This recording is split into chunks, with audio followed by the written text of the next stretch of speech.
के मन में भगवान की भक्ति करने का, केवल ज्ञान से युक्त उन तीर्थंकर भगवान को देखकर इतना हर्ष होता है, जैसे जन्म के बाद भगवान को देखने के लिए सोदर इंद्र सहस्र हजार मतलब 1000 नेत्र बनाता है। वैसे ही सोदर इंद्र जब ये विचार करता है कि मैंने जन्म पर तो भगवान को 1000 नेत्रों से देखकर भी मैं तृप्त नहीं हो पाया, अब मैं किन शब्दों से भगवान की स्तुति करूं, भगवान को मैं किन शब्दों से पुकारूं। तो भगवान के वो 1008 नाम की रचना करता है। सोचो विचार करो, हर तीर्थंकर के साथ करता है। ये जो 1008 नाम है, ये कहते हैं स्वयं जिनशन स्वामी ने आदिनाथ पुराण में इसका वर्णन किया, और ये वो भगवान आदिनाथ से यह परंपरा हर तीर्थंकर के साथ चली आई हुई।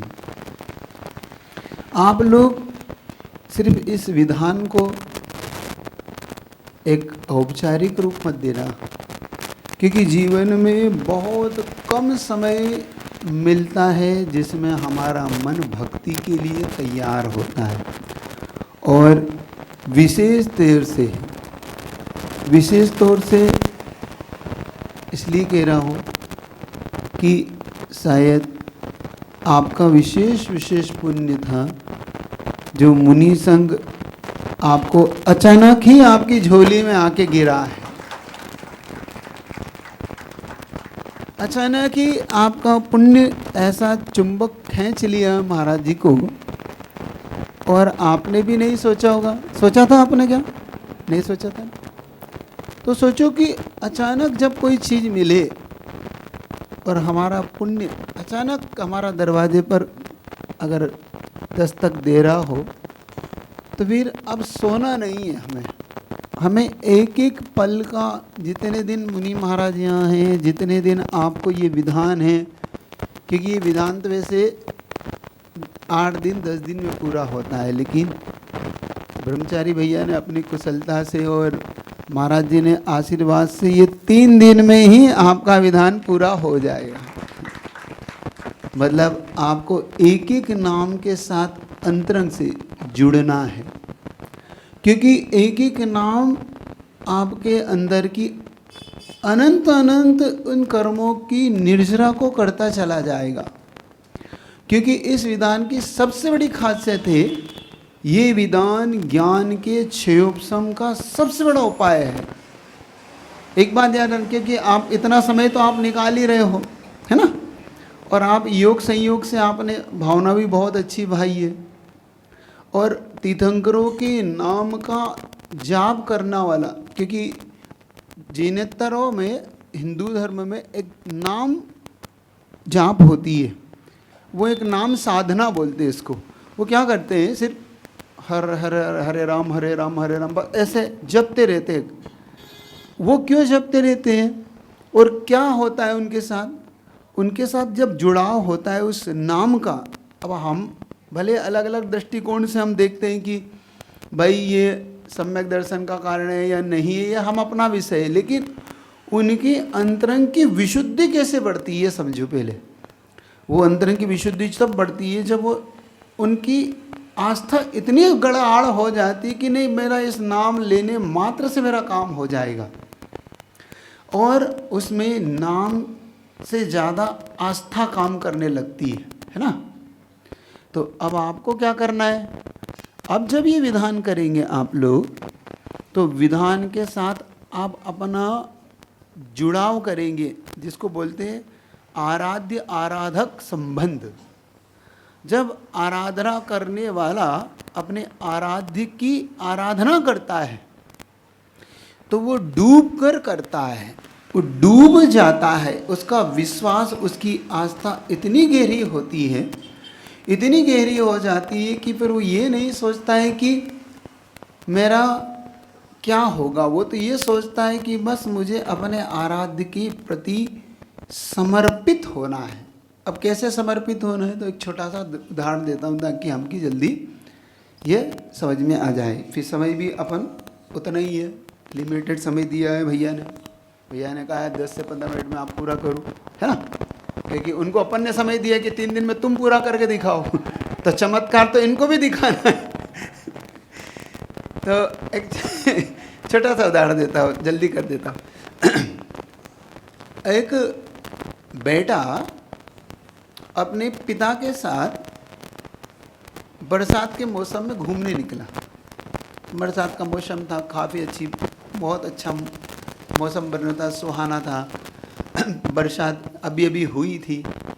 निकला, अब निकल के जैसे गया तो पिता के साथ घूमते घूमते वो बहुत लंबा चला गया। लेकिन रास्ते में एक पुल पड़ा। अब पुल के नीचे से खूब तेज़ी से पानी बह रहा था। बट बच्चा 7-8 साल का था, लेकिन वो पानी देखकर उसको अंदर से थोड़ा सा घबराहट हो रही थी। कि अब जब घबराहट हो रही थी तो पिता ने समझ लिया कि बेटा डर रहा है। तो पिता ने कहा बेटा डरो नहीं, पुल का पार है, पानी तो बहुत नीचे है। फिर भी उसने कहा कि पापा मुझे अंदर से डर लग रहा है नीचे पानी देखकर। अच्छा ठीक, कोई बात नहीं, अब ध्यान से सुनना, जब ध्यान से नहीं सुनोगे तो सब ऊपर से चली जाएगी। तो फिर उसने कहा कि एक काम करो बेटा, तुम मेरा हाथ पकड़ लो, जोर से पकड़ लो तो तुम्हें मैं पार करा देता हूँ। तो उसने एक बात ऐसी कही दी जो आप और हम सब के लिए विचारनी है। बेटे ने कहा पापा मैं आपका हाथ नहीं पकड़ता हूँ, आप मेरा हाथ आप पकड़ लो। पिता को बड़ा आश्चर्य लगा कि एक तो मैं तेरा हाथ पकड़ूँ या तू मेरा हाथ पकड़े, फ़र्क क्या पड़ता है? कोई फ़र्क नहीं पड़ता। लेकिन फिर भी उसने पिता को कहा तो पिता ने कहा कि बेटा कोई बात नहीं, तो इसमें फ़र्क क्या पड़ता है कि नहीं पापा आप मेरा हाथ पकड़ लो, मैं आपका नहीं पकड़ता। अब पिता को लगा कि बच्चा है, पिता ने हाथ पकड़ाओ, चल पड़े। जब वो उस पार गया तो उसने बेटे से पूछा बेटा ये बता तू मेरा हाथ पकड़े या मैं तेरा हाथ पकड़ता हूँ, लेकिन इससे फ़र्क क्या पड़ता है? लेकिन पापा बहुत फ़र्क पड़ता है। तो बेटा तू तो बहुत समझदार है। अच्छा फिर क्या फ़र्क पड़ता है तुम बता दो। अब ध्यान से सुनना, जो आप काम करने जा रहे हो उसमें आपको करना क्या है। उसने कहा पापा मैं अगर आपका हाथ पकड़ता तो ये तय है कि मुसीबत आने पे शायद या घबराहट होने पे मैं आपका हाथ छोड़ देता, लेकिन ये बात तय है कि अगर आपने मेरा हाथ पकड़ा है तो मुसीबत आने पर भी आप मेरा हाथ नहीं छोड़ने वाले, आप मुझे उस पार करके रहोगे। बस भगवान का यही काम होता है। बस भगवान को हम समर्पण अपना कर दें, और अगर हमारा समर्पण हृदय से हो गया तो मैं आपको विश्वास दिलाता हूँ भगवान इस संसार से पार उतार के रहेंगे और ये आपका विधान सार्थक हो जाए। अभी तक जितने भी विधान किए हों तो ये विधान जब आप करोगे तो समर्पण की भावना से करना है। कितने लोग इस विधान को समर्पण की भावना से करेंगे ना? हाँ, तो समर्पण करेंगे। अब इसमें कुछ लोगों ने अपनी अपनी कल बहुत अच्छी भावना भाई, क्योंकि हम ये सोच रहे थे भाई यहाँ कहाँ रहेंगे, उधार की जगहों पे हम रह रहे हैं अभी, है ना। अब उधार की जगह है। और ध्यान रखो आप लोग को अपना पुराना इतिहास नहीं भूलना चाहिए।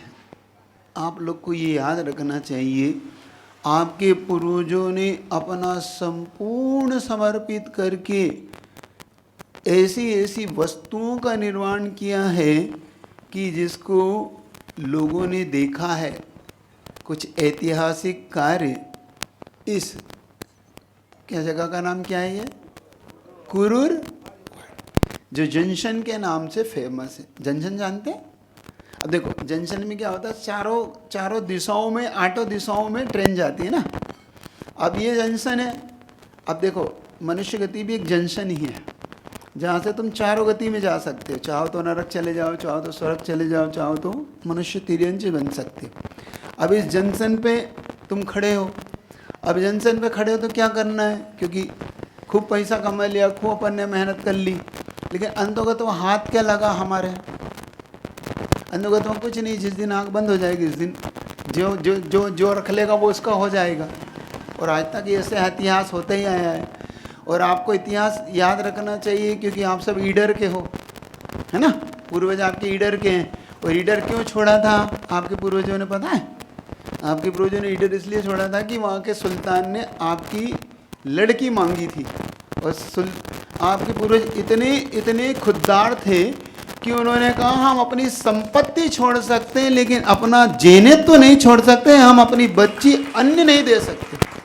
सोचो, फिर आपके पूरे फल्टन आए, फल्टन से फिर आप लोग जगह जगह जगह जगह पर फिर आप लोग स्थापित हुए। तो ये जंक्शन आपको भूलना नहीं है, इतिहास भूलना नहीं है।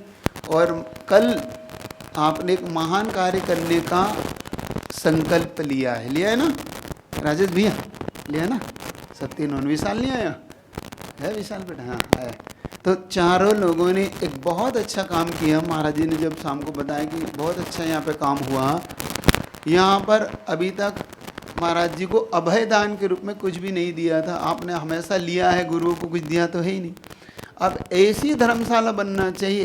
ऐसी मत लगा देना ऐसी धर्मशाला खास है, इस प्रकार की धर्मशाला बनना चाहिए कि आपके आने वाली पीढ़ियाँ इस बात का गर्व करे कि हमारे बाबा जी दादाजी ऐसा काम कर गए, ऐसा काम कर गए कि अब गुरु यहाँ आकर साधना भी करते हैं और हमारे यहाँ चातुर्मास भी करते हैं और 2-2 महीने गुजारते हैं। तब तो आपकी संपत्ति का सही सही उपयोग होगा।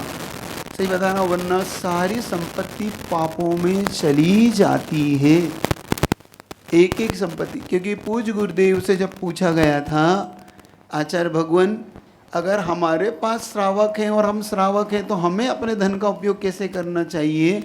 तो आचार्य भगवान ने एक ही कहा था, देखो व्यक्ति या तो विषयों में पापों में खर्च करता है अथवा वो अपने लिए आने वाले फ्यूचर के लिए। अब देखो, अब तुम जब मुनि महाराज जी के लिए जब कमरे बनाओगे, धर्मशाला बनाओगे, तो वो सिर्फ क्या होगा मालूम आपको? वो कोई दान नहीं है, वो इन्वेस्टमेंट है। क्या है वो? अच्छा कि बताओ, तुम व्यापार में बिजनेस में जब दुकान खोलते हो तो इन्वेस्टमेंट होता है कि दान होता है? और उसका रिटर्न कितना होता है यही पता है तुमको? ये दान नहीं है, ये राजेश जी आप लोग इन्वेस्टमेंट करो। विशाल भैया समझ रहे हो कि नहीं? इन्वेस्टमेंट का मतलब होता है कि एक बीज बोकर 1000 बीज उत्पन्न करना। तो ये इतनी अच्छा ऐसी मतलब धर्मशाला इतनी प्रकार की बनना चाहिए, सुंदर। अच्छा, कितने दिन का लक्ष्य है? क्यों कितने दिन का लक्ष्य है राजेश भैया? हैं सुभाष भैया कितने दिन का लक्ष्य है? 1 वर्ष का पक्का? अगर महाराज जी 1 वर्ष इधर आसपास रहे तो हमको उसमें रहने को मिल जाएगा। अगले वर्ष हमको उधार में तो नहीं जाना पड़ेगा। बहुत बढ़िया, ताली बजाओ कि सुभाष भैया ने वादा किया है कि 1 वर्ष में हम इस बिल्डिंग को बना के मुनि महाराजों के लिए समर्पित कर देंगे। अब ये जिम्मेदारी समाज के अन्य लोगों की भी, अब उन्होंने तो ले लिया, बाकी अब समाज का अपना भी कर्तव्य है कि इसमें हमें कैसे शामिल होना है। क्योंकि मैं चाहता हूँ कि हर व्यक्ति, जैसे पूज्य गुरुदेव ने कुंडलपुर का मंदिर बनाते समय हर व्यक्ति का दान स्वीकार किया, वैसे तो इन्होंने एक मंजिल की जिम्मेदारी ली है। 1 मंजिल सुभाष भैया की, 1 विशाल की, 1 मंजिल आपकी है ना, और चौथा कौन है? महिला मंडल। तो महिला मंडल, ऐसे 4 महिला मंडल तैयार है कि नहीं? पक्का? यार हाथ खड़े करके दिखा दो तो हमको, पक्का? बाकी महिलाएं ताली बजाएंगी सिर्फ सोना ही खरीदेंगी अपने लिए? सर तुम मतलब मुनि महाराज को अपना नहीं मानती हो? जो महिलाएं बची है वो भी सुनो, ध्यान रखो। इसमें मुनि महाराज जब आकर सामायिक ध्यान, प्रतिक्रमण, कैसलोच, आप जो भी व्यक्ति चाहता है कि मेरा क्योंकि आप केस लॉन्च कर सकते हैं। कितनी महिलाएं अपने केस लॉन्च कर सकती है? वैसे तो तुम पति के करती ही रहती हो। अपने कितनी महिलाएं कर सकती हैं? नहीं कर सकते ना। हम कितनी महिलाएं, अच्छा एक समय का नियम ले सकते, एक ही समय भोजन करेंगे हम जिंदगी भर? नहीं ले सकते। चलो पैदल चलने का नियम, वो भी नहीं ले सकते। तो देखो ना, मंत्रालय पालने का नियम, ना पैदल चलने का, ना सामयिक का। लेकिन तुम्हें ऐसी युक्ति मुनि महाराज जी ने दी है कि तुम कुछ भी नहीं करोगी तो भी तुम्हें उसका हिस्सा मिल सकता है। कैसे? देखो, मुनि महाराज वहाँ जाके सामायिक, ध्यान, प्रतिक्रमण जो भी करेंगे, और आप आपके दान से जो बिल्डिंग बनाएंगे, उस वहाँ पर महाराज जी अगर एक दिन भी बैठ गए, एक पल भी बैठ गए, तो समझ के चलना कि मुनि महाराज की साधना का छठा हिस्सा आपके पुण्य में चला जाएगा। जो व्यक्ति इस धर्म, इस संत निवास से जुड़ेगा, तो महाराज जी से एक तो इसका नामकरण कराओ कि क्या रहेगा। अच्छा, उसकी खाट वो तोड़ने का मुहूर्त निकाल दिया? आज ही निकालना है, आज कल में? अब तोड़ने के लिए कौन सा इंजीनियर चाहिए? बनाने के लिए तो इंजीनियर चाहिए, तोड़ने के लिए इंजीनियर थोड़ी चाहिए। हाँ, सामान कब खाली हो जाएगा बस भैया? एक दो दिन में खाली कराओ उसको। तो हाँ, तो महाराज जी के सानिध्य में ही सब काम हो। ठीक है, चाहिए तो नहीं रखता हूँ, तो ऐसा मैं मानता हूँ। देखो, करोड़ों की चीज़ें पंडितों के लिए खर्च कर रहे हो, इतने बुद्धिमान तो तुम हो, सब व्यापारी वर्ग हो, इतना समझते हो कि किस चीज़ का उपयोग कहाँ करना चाहिए। तुम अपने गोडाउन को उपयोग करते हो क्या? अंडी तो पंडितों के लिए है। तुम क्यों लालच में पड़ रहे हो? 1,000-2,000 रुपये किराया के चक्कर में तुम लाखों करोड़ों की चीज़ सौंप रखी है। खाली कराओ उसको सबसे पहले। और तुम देखो कितने समझदार हो, तुम्हारे गुरु तो किराए में रह रहे। देखो कितना विवेक तुम्हारा, जो और दूसरे से मांगना पड़ रहा है। ना लघु शंका का स्थान है, ना दीर्घ का शंका का स्थान है। अब कितनी तकलीफ पड़ रही है हम ही जान रहे हैं वहाँ रहने की, समझो तो। और आपके लिए फैसिलिटी कितनी है, आपके हर कमरे में अटैच है, हर कमरे में सब कुछ है। लेकिन आपके गुरु जिनको आप भगवान मान के चलते हो, सोचो उनके लिए एक खुद की सुंदर धर्मशाला नहीं है। ये विचारणीय प्रश्न है आप लोगों के लिए। तो अब आपको देखना है क्या करना है। इतना ही रखता हूँ, भगवान से प्रार्थना करता हूँ कि यह विधान आपके लिए फलीभूत हो और एक नया इतिहास रच के पूर्ण। बोलिए गुरुदेव विद्यासागर जी महाराज की जय। भैया चेंज करना, हेलो।